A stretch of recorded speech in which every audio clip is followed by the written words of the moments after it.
કે એટા એ બ્રાહ્મણોની જાગીર નું ગામ, ત્યાં બ્રાહ્મણોનું નાનું એવું રજવાડું સાહેબ.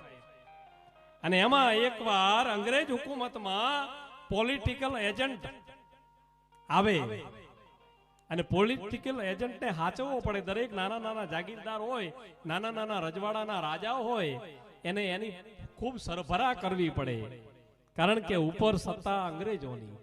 અને એમાં પોલિટિકલ એજન્ટ આવી અને એટાની સીમમાં એક રોજડાને માથે ઠે ઠે ઠે કરી અને ગોળીબાર કરે અને રોજડાની સાહેબ હત્યા કરે. નાય એટાના જાગીરદારને ખબર પડે કે અંગ્રેજ પોલિટિકલ એજન્ટ દ્વારા એટા ગામની સીમમાં એક રોજડાનો શિકાર કરવામાં આવ્યો છે. અને સાહેબ હુકમ છૂટી જાય ગલેપામાંથી એ બ્રાહ્મણનો, એ ભૂદેવનો, કે એ ગમે એવો ભલે પોલિટિકલ એજન્ટ હોય એને પકડીને અમારા દરબારમાં હાજર કરવામાં આવે. અને એટાના દરબારમાં સાહેબ એ પોલિટિકલને બાંધી અને રજૂ કરવામાં આવે.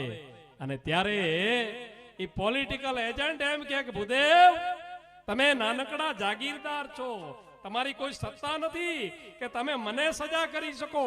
તમને ખબર છે હું પોલિટિકલ એજન્ટ સમગ્ર ભારતમાં, સમગ્ર અડધા હિન્દુ વિશ્વમાં અમારી સત્તા છે.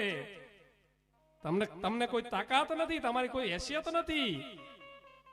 અને તમે જો મને સજા કરશો ને તો તમારી આ એટા જાગીરી છે ને ખાલસા કરી દેવામાં આવશે.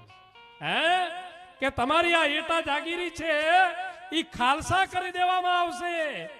અને ત્યારે સાહેબ એ ભૂદેવ બોલ્યા છે, એટાનો જાગીરદાર બોલ્યો છે, આપણો બ્રાહ્મણ બોલ્યો છે કે એટાની જાગીર છું, આવી 1000 જાગીરી કુરબાન છે, પણ બ્રાહ્મણના જીવતા જો એની સીમમાં કોઈ જીવની હત્યા થાય ને તો સાહેબ અમે બ્રાહ્મણના પેટના ન કહેવાય. હે અને સાહેબ ઈ પોલિટિકલ એજન્ટને કડકમાં કડક સજા કરી, ગધેડા ઉપર એનો વરઘોડો કાઢી, અડધા માથાનું મુંડન કરી અને પોલિટિકલ એજન્ટને ત્યાંથી કાઢી મૂક્યો. તો સાહેબ આ ત્રેવડ બ્રાહ્મણોની છે, બીજું કોઈ ન કરી શકે.